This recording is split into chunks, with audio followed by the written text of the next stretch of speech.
aset infrastruktur. Manajemen aset infrastruktur atau MAI adalah suatu program atau pengetahuan untuk mengelola suatu infrastruktur agar tetap bisa menjalankan fungsinya dengan baik secara terus-menerus sepanjang masih dibutuhkan secara ekonomis, efisien, dan efektif. Nah, menurut Su dan Tay, manajemen aset infrastruktur mulai dikenal sejak tahun 1980-an di Inggris dan berkembang secara formal diterapkan oleh pemerintah dan sektor industri di banyak negara maju pada tahun 1990-an, dan kemudian mulai diakui sebagai cabang keilmuan manajemen yang terpisah spesifik untuk pengelolaan aset yang bersifat fisik. Nah, teman-teman, kita kan semua sudah tahu bahwa negara dikatakan negara maju, itu tuh salah satu faktor yaitu memiliki infrastruktur yang memadai. Nah, adapun tujuan dari manajemen aset infrastruktur, yang pertama, untuk dapat memastikan status kepemilikan suatu aset. Yang kedua, untuk dapat menginventarisasi kekayaan dan masa pakai aset yang dimiliki. Yang ketiga, untuk bisa menjaga agar nilai aset tetap tinggi dan memiliki usia hidup yang panjang. Yang keempat, untuk dapat meminimalisasi biaya selama umur suatu aset. Yang kelima, untuk bisa memastikan suatu aset dapat menghasilkan keuntungan yang maksimum. Dasar hukum.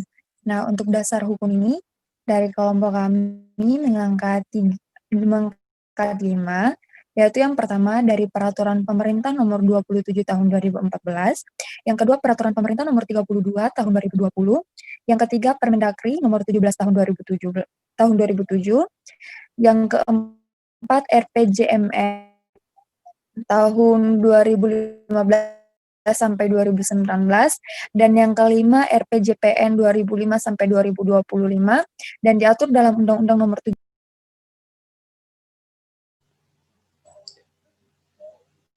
Bagaimana implementasi manajemen aset? Nah, dalam lingkup negara Indonesia, pengelolaan aset diatur dalam Peraturan Presiden Nomor 27 Tahun 2014 tentang pengelolaan barang milik negara atau daerah, serta Peraturan Menteri Perdagangan Republik Indonesia Nomor 17 Tahun 2007 tentang pedoman pengelolaan barang milik daerah. Lingkup implementasi pengelolaan aset yang dimaksud pengadaan, penggunaan, pemanfaatan, pengamanan, dan pemeliharaan, penilaian, penghapusan, pemindahantanganan, pengusahaan, dan pembinaan pengawasan, serta pengembalian. Berikut adalah konsep model infrastruktur, manajemen aset infrastruktur dalam suatu organisasi. Manajemen aset infrastruktur dalam suatu organisasi yang efektif sangat tergantung pada partisipasi aktif dari berbagai pihak, instansi internal dalam suatu organisasi. Akan saya jelaskan sedikit soal rantai pasoknya. Manajemen aset infrastruktur semakin dipahami sebagai suatu tanggung jawab bersama, melibatkan pihak-pihak dari berbagai fungsi organisasi, dan juga melibatkan pihak-pihak dari berbagai tingkatan organisasi, yaitu mulai dari tingkat pimpinan sampai dengan para petugas di lapangan. Nah, berikut adalah konsep model manajemen aset infrastruktur. Teman-teman bisa lihat pada gambar itu, awalnya mulai dari yang bagian merah, itu organization and people. Setelah itu dibuat strategi dan planning. Dibuat asset management, decision making, dan asset information sampai pada customer atau pelanggan. Jenis aset infrastruktur. Yang pertama ada infrastruktur keras, yang kedua infrastruktur keras non-fisik, yang ketiga infrastruktur lunak. Pemerintah dalam manajemen aset infrastruktur. Penyediaan infrastruktur memiliki dampak penting dalam upaya meningkatkan kesinambungan konektivitas antar wilayah, peningkatan daya tarik investasi, dan pemenuhan kesejahteraan masyarakat. Dalam pelaksanaan penyediaan infrastruktur, perlu ada sinergi antara pemerintah dengan badan usaha dalam pemenuhan kebutuhan pembiayaan infrastruktur melalui partisipasi badan usaha untuk ikut membiayai penyediaan infrastruktur. Nah, berbicara tentang peran pemerintah dalam manajemen aset infrastruktur, berarti berbicara tentang peran pemerintah dalam pengelolaan aset negara yang ada, yakni yang kita kenal dengan barang milik negara atau BMN. BMN sendiri merupakan salah satu unsur penting dalam rangka penyelenggaraan pemerintahan dan kepada masyarakat. BMN merupakan salah satu aset yang paling vital yang dimiliki negara guna menunjang operasional jalannya pemerintahan. Oleh karena itu, BMN harus dikelola dengan baik dan benar sehingga terwujud pengelolaan BMN yang transparan, efisien, akuntabel, ekonomis, serta menjamin adanya kepastian nilai tambah dalam pengelolaan aset yang ada.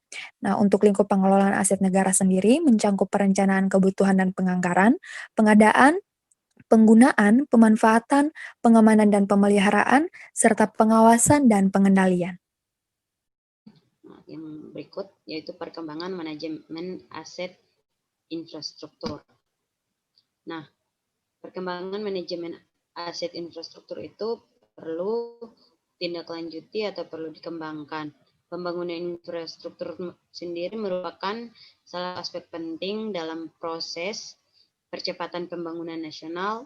Ketersediaan infrastruktur yang memadai sangat diperlukan dalam mendukung berbagai kegiatan perekonomian, perindustrian, dan kegiatan sosial di masyarakat. Infrastruktur memungkinkan suatu wilayah dapat berjalan sebagaimana mestinya, sehingga indikator kemajuan wilayah dapat dinilai dari keberhasilan pembangunan infrastruktur yang berkelanjutan. Nah, perkembangan ilmu yang mendukung manajemen aset infrastruktur dalam bahasan ini dibagi dalam 3 kelompok, yaitu material atau produk konstruksi, yang kedua metode atau teknologi konstruksi, dan manajemen. Biaya kepemilikan suatu fasilitas infrastruktur yang terbesar tentunya adalah selama masa operasional dan pemeliharaan yang puluhan tahun lamanya. Dengan demikian, upaya pengelolaan patut mengoptimasi biaya bukan semata pada tahap konstruksi, namun pada tahap penggunaannya. Dari ketiga kelompok tersebut, yang paling menjadi fokus di Indonesia adalah upaya-upaya menghadapi tantangan revolusi industri 4.0 yang tentunya juga relevan untuk sektor atau industri konstruksi nasional. Umumnya pemerintah terkesan mampu membeli namun kurang mampu untuk memelihara dan menjaga, sehingga banyak aset infrastruktur yang rusak dan tidak terpelihara dengan baik. Manajemen aset yang terstruktur pun tentu menjadi solusi terbaik guna mengoptimasi keberfungsian dan keberlanjutan aset infrastruktur yang ada, tanpa harus membangun kembali infrastruktur baru yang nantinya akan terbengkalai pula karena kelemahan dari pengelola aset tersebut. Studi kasus yang kami ambil yaitu studi kasus infrastruktur transportasi darat, yaitu kereta api. Kereta api merupakan salah satu moda transportasi yang memiliki karakteristik dan keunggulan khusus, terutama dalam kemampuannya untuk mengangkat penumpang maupun barang secara massal, hemat energi, hemat dalam penggunaan ruang, mempunyai faktor keamanan yang tinggi, dan tingkat pencemarannya rendah, serta lebih efisien dibanding dengan moda transportasi jalan raya untuk angkutan jarak jauh dan untuk daerah yang padat lalu lintas seperti angkutan kota. Seperti yang telah kita ketahui, perusahaan yang menyediakan jasa transportasi kereta api di Indonesia adalah PT KAI. PT Kereta Api Indonesia atau biasa disingkat PT KAI adalah badan usaha milik negara Indonesia yang menyelenggarakan jasa angkutan kereta api. Sebagai perusahaan penyedia jasa angkutan kereta api, pastinya PT KAI berupaya meningkatkan kualitas pelayanannya mulai dari ketepatan waktu, tingkat keselamatan, dan kenyamanan. Tetapi hal ini masih belum sepenuhnya terwujud, dikarenakan masih banyak kecelakaan kereta api di Indonesia yang sering terjadi. Salah satu faktornya yaitu manajemen operasional yang buruk. Nah, selanjutnya mari kita lihat bersama faktor-faktor penyebab kecelakaan kereta api di Indonesia. Berasal dua, sarana kereta api. Yang ketiga, infrastruktur. Nah, faktor pada gambar ini teman-teman dan Ibu bisa melihat sendiri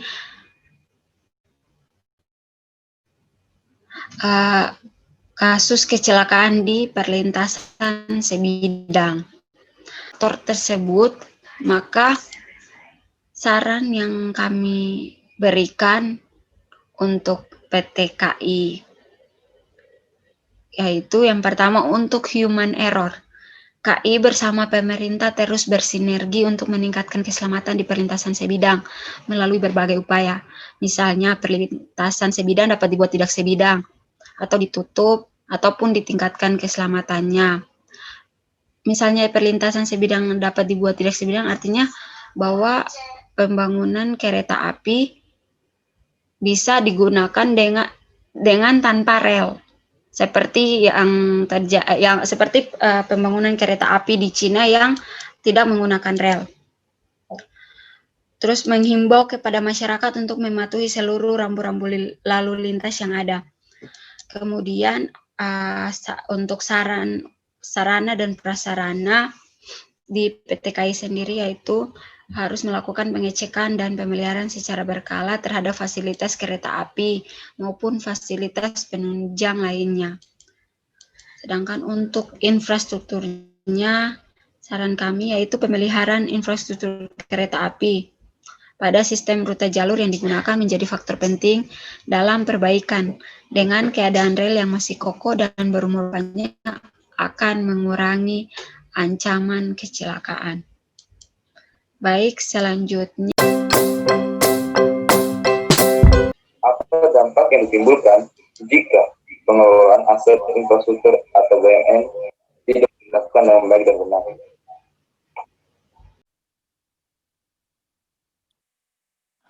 Mencoba ulang kembali pertanyaan yang diberikan, itu dampak yang diperoleh dari pengelolaan BUMN yang ada, itu dampak negatif maupun positif. Nah, di sini yang akan saya bahas pertama adalah dampak negatif. Nah, jika BUMN itu tidak dikelola dengan baik, maka aset tersebut justru akan menjadi beban biaya, karena sebagian dari aset membutuhkan biaya perawatan atau pemeliharaan. Selain itu, BUMN pada umumnya akan dicantumkan dalam laporan keuangan, maka apabila tidak dikelola dengan efektif dan efisien, akan menimbulkan penyimpangan dan penyelewengan, serta dapat menimbulkan kerugian, sehingga tata kelola yang baik dalam unsur pemerintahan tidak terlaksana. Nah, untuk menunjang tata kelola yang baik, pengelolaan aset negara, dalam hal ini BUMN, harus dilaksanakan dengan baik, mulai pada saat perencanaan dan penganggaran, hingga penatausahaan aset itu sendiri. Nah, sedangkan untuk dampak positifnya, di sini jika pengelolaan BUMN itu dilakukan dengan baik, maka akan menciptakan kenyamanan kepada masyarakat, serta akan memperlancar penyelenggaraan pemerintahan. Sekian. Tadi kan sudah dijelasin tentang studi kasus KAI ya. Yang mau saya tanyakan adalah, ada nggak sih tantangan manajemen aset infrastruktur yang dihadapi oleh pemerintah Indonesia? Kalau ada, tolong disebutkan. Terima kasih. Baik, Flo, untuk pertanyaannya saya ulangi. Ada nggak ya tantangan manajemen aset infrastruktur yang dihadapi oleh pemerintah? Jadi berdasarkan isu-isu yang ada itu, tantangan manajemen aset infrastruktur di Indonesia itu ada pada masalah pendanaan atau finansial, terus dampak lingkungannya juga, kemudian sosial dan politik. Nah, untuk masalah pendanaan pembangunan infrastruktur dinilai masih kurang, sehingga dalam pembangunan infrastruktur dan pengelolaannya dibutuhkan sinergi antara pemerintah dengan swasta untuk membantu dalam pembangunan infrastruktur demi meningkatkan pertumbuhan ekonomi di Indonesia. Pemerintah sebagai pengelola infrastruktur harus mampu mengoptimalkan infrastruktur yang telah ada dengan baik. Bukan hanya rusak baru dibetulkan, tapi mesti dikelola dengan baik dan digunakan semaksimal mungkin. Selain itu dibutuhkan kerjasama dari semua pihak, bukan hanya pemerintah, tapi kita sebagai masyarakat juga memiliki peran penting dalam pemanfaatan aset infrastruktur yang ada dengan baik. Selain masalah pendanaan seperti yang tadi saya sudah jelaskan juga, ada dampak lingkungan, karena faktor lingkungan sering kali terjadi misalnya pembangunan jalan tol atau apa karena bahan yang digunakan untuk pembangunan jalan ini tidak memenuhi spesifikasi pejabat atau vendor yang bertanggung jawab untuk menangani proyek tersebut, dalam pemilihan bahannya tidak berkualitas sehingga pada saat terjadi banjir ataupun gempa, infrastruktur yang ada seperti tol itu juga mudah rusak.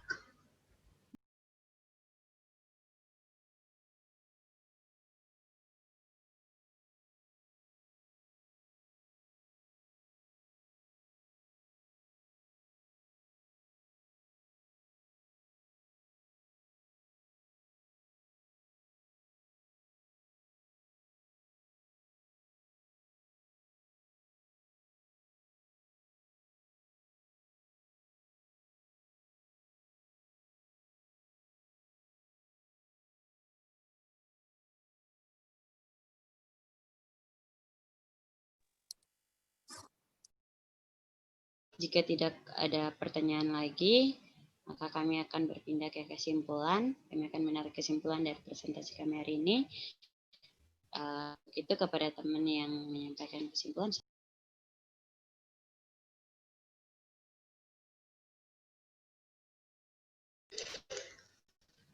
Baik, terima kasih.